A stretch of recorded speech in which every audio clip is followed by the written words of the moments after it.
حضرت یوسف علیہ السلام اللہ تعالیٰ کے نیک اور برگزیدہ بندے تھے۔ یہ ابراہیم علیہ السلام کے بیٹے اسحاق علیہ السلام اور پھر ان کے بیٹے حضرت یعقوب علیہ السلام کے بیٹے تھے۔ قرآن کریم میں آپ کی خوبصورتی اور حسن اللہ پر توکل سورۃ یوسف میں بیان کیا گیا ہے۔ قرآن کریم کے اندر اسے خوبصورت ترین قصہ کہا گیا ہے کیونکہ اللہ تعالیٰ نے حضرت یوسف علیہ السلام اور ان کے والد کو آپس میں جدا کر کے آزمائش میں ڈالا۔ جب آپ کے بھائیوں نے آپ کو حضرت کی پناہ پر کنویں میں ڈال دیا تو گھر آ کر بہانہ بنا دیا کہ اسے کوئی بھیڑیا کھا گیا ہے۔ حضرت یوسف علیہ السلام اس اندھیرے کنویں میں بے یارو مددگاروں اور اپنی زندگی اللہ پر توکل آزمائش میں کامیاب ہو کر اور ہر موقع پر اللہ پر توکل اللہ نے آپ کو اس آزمائش سے اس رستے سے نکالا جس کے بارے میں کوئی سورج بھی نہیں جانتا تھا۔ آپ کو اپنے والد سے دور کیا گیا جو آپ کو اپنی جان سے بھی زیادہ پیار کرتے تھے۔ اس کنویں سے آپ کو نکال کر مصر کے بازاروں میں آپ کو غلام کے طور پر بکوایا گیا کیونکہ مصر بت پرستی قوم کو اللہ کا پیغام پہنچا کر اس قوم کو یکتا پرست بنایا۔ وہاں سے یوسف علیہ السلام مصر کے محل کے اندر پہنچے اور جوان ہو کر جب بڑے ہوئے تو عزیز مصر کی بیوی ناجائز خواہشات پوری نہ کرنے پر آپ پر الزام لگا کر بے قصور آپ کو جیل میں ڈال دیا اور اس جیل میں آپ کی جوانی کے قیمتی 2 سال ضائع کر دیے، مگر آخر صبر اور اللہ پر بھروسہ کر کے آخر سرکرو کر کے مصر کے حکمران بن گئے اور آہستہ آہستہ اس بت پرست قوم کو اپنے اخلاق اور تبلیغ سے ایک خدا کی عبادت کرنے والا بنا دیا۔ فرعون مصر یعنی مصر کا بادشاہ اور اس کی قوم آپ سے بے حد محبت کرنے لگی اور آپ کی موجودگی کو مصر میں باعث برکت جانتے۔ حضرت یوسف علیہ السلام کا پورا خاندان بھائی بہن سب لوگ فلسطین میں آباد تھے۔ آپ کو بھی وہیں سے قافلے والے کنویں سے نکال کر عزیز مصر پہنچانے کے لیے لائے تھے، لیکن جب آپ عزیز مصر بنے تو اپنے بھائیوں کو مصر بلایا، انہیں حقیقت سے آگاہ کیا، اپنے بھائیوں کو معاف کر کے اور پورے خاندان والے مصر میں آباد کرنے کا حکم دیا۔ دریائے نیل کے پاس ان کے لیے ذخیرہ زمین آباد کر دیا۔ حضرت یعقوب علیہ السلام کو پہلے یقین تھا حضرت یوسف علیہ السلام زندہ ہیں، انہیں کسی بھیڑیے نے نہیں کھایا بلکہ ان کے بھائیوں نے جھوٹ بولا تھا۔ حضرت یعقوب علیہ السلام کی یقین کی وجہ یہ تھی کہ انہوں نے خواب میں چاند ستاروں کو زندہ کرتے دیکھا، جس کا مطلب یہ تھا کہ آپ کے تمام بھائیوں کو چھوڑ کر آپ کو نبوت ملنے والی ہے۔ انہوں نے اپنے خواب کا ذکر صرف اپنے والد سے کیا تھا، والد نے منع کیا تھا کہ اس کا ذکر اپنے بھائیوں سے نہ کرنا کیونکہ وہ تو آپ سے پہلے ہی حسد کیا کرتے تھے، اس کو سننے کے بعد آپ کی جان کے دشمن بن جائیں گے۔ اس لیے حضرت یعقوب علیہ السلام جانتے تھے کہ ان کا بیٹا نبوت کی ذمہ داری نبھائے بغیر اس دنیا سے نہیں جا سکتا، لہٰذا اپنا الگ اجرا بنایا اور حضرت یوسف علیہ السلام کی جدائی میں ہر وقت روتے رہتے تھے، یہاں تک کہ ان کی آنکھیں سفید ہو گئی تھیں، یعنی ان کی آنکھوں کی بینائی چلی گئی تھی۔ حضرت یوسف علیہ السلام نے جب اپنے بھائیوں کو بھیجا کہ پورے خاندان کو یہاں مصر لے آئیں اور اپنا کرتا بھی بھیجا جو آپ نے بچپن میں پہنا تھا جب انہیں مصر لایا گیا تھا، اور حکم دیا کہ انہیں اس کرتے کو میرے بابا کی آنکھوں سے مصر کرنا۔ ان کی آنکھوں کی بینائی اللہ کے حکم سے واپس آ گئی۔ یہ کرتا انبیاء کرام علیہ السلام کی وراثت تھی جو حضرت ابراہیم علیہ السلام سے چل رہا تھا۔ 40 سال کے انتظار کے بعد باپ اور بیٹے کی جدائی آخر ختم ہو گئی۔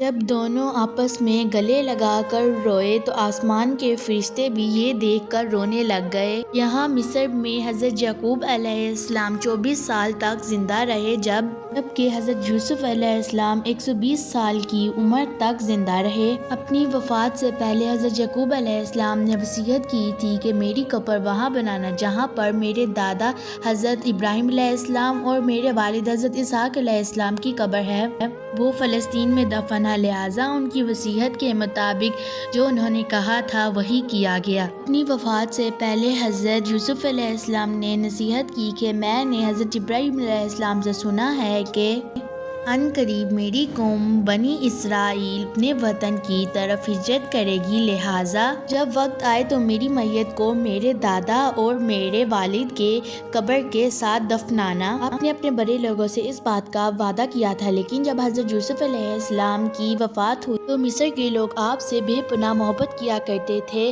آپ کی دفن کی باری آئی تو یہ مسئلہ کھڑا ہو گیا کہ آپ کی دفن کہاں کی جائے۔ ہر شخص یہی چاہتا تھا کہ آپ کے علاقے کے بیچ ان کی قبر مبارک موجود ہو، اس سے یہاں ہر وقت برکت رہے، لہٰذا یہ فیصلہ کیا گیا کہ آپ کی قبر مبارک دریائے نیل کے اندر دفن کیا جائے گا، تاکہ جب دریائے نیل کا پانی حضرت یوسف علیہ السلام کی قبر کے ساتھ لگے تو یہ اس کے لیے برکت ہی ہو۔ لہٰذا سنگ مرمر کا ایک تابوت بنایا گیا، دریائے نیل کے بیچ ایک تہہ خانے کے بیچ آپ کو دفن کیا گیا، جہاں سے ہر وقت دریائے نیل کا پانی گزرتا ہے۔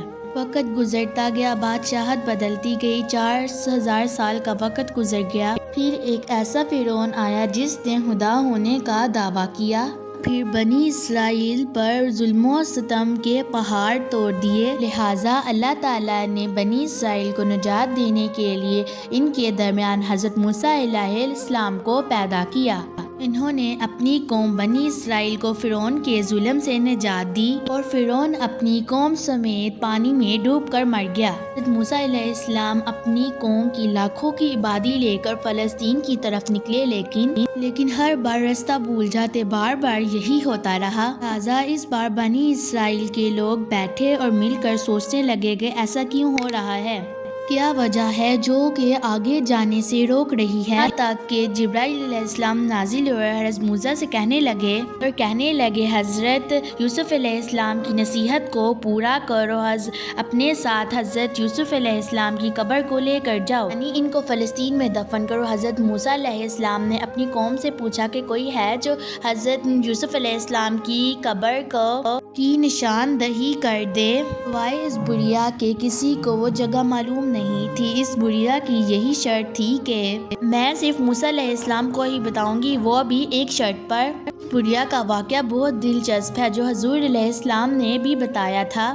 ایک روز ایک بزرگ شخص نے آپ علیہ السلام کی دعوت کی، آپ وہاں پر تشریف لے گئے۔ آپ علیہ السلام اس کی مہمان نوازی سے اس قدر خوش ہوئے اور فرمانے لگے، اے شخص تم کیا مانگتے ہو مانگو۔ اس بزرگ شخص نے کہا، اللہ سے ایک اونٹ اور ایک بکری چاہتا ہوں۔ آپ صلی اللہ علیہ وسلم نے اس سے فرمایا، بس اتنا ہی، تجھ سے اچھی تو وہ بڑھیا رہ گئی جس نے حضرت موسیٰ علیہ السلام سے ان کا جنت میں پڑوسی مانگ لیا تھا۔ یہ وہی بڑھیا تھی جس نے کہا تھا کہ میں یوسف علیہ السلام کی قبر کا پتہ تبھی بتاؤں گی، میں آپ کی یہ بات تب مانوں گی جب جنت کے اندر آپ میرے پڑوسی ہوں گے۔ موسیٰ علیہ السلام نے وقتی طور پر ناگواری محسوس کی، لیکن اللہ کی طرف سے وحی آئی کہ آپ اس بات کو مان لیں، لہٰذا یہ بڑھیا حضرت موسیٰ علیہ السلام کو ایک تالاب کے پاس لے کر گئی اور کہنے لگی، اس کا پانی خشک کرو۔ جب پانی خشک کیا تو جس سے حضرت یوسف علیہ السلام کا تابوت ظاہر ہو گیا، جس کو لے کر یہ قوم اپنے وطن کی طرف چل پڑی۔ پورے 400 سال کے بعد ان کی قبر کو ان کے دادا اور والد کے پہلو میں دفن کیا۔ اس کی وجہ سے حضرت یوسف علیہ السلام کی برکت آج بھی مصر میں اس کی مثال ظاہر ہے۔ اللہ تعالیٰ نے قرآن مجید میں یہ بات ظاہر کر کے حکم دیا ہے، جو کچھ بھی ہو جائے، تمہارے حالات جتنے بھی خراب ہوں، مگر اللہ پر بھروسہ کبھی مت چھوڑنا، کسی کے آگے مدد کے لیے مت جھکنا، سوائے اللہ کے، اللہ کی ذات آپ کے ساتھ ہے۔ دنیا کی کوئی طاقت آپ کا کچھ بھی نہیں بگاڑ سکتی۔ دنیا اور آخرت کا دار و مدار اللہ تعالیٰ کے پاس ہے۔ اللہ ہمیں سمجھنے اور نیک عمل کرنے کی توفیق دے۔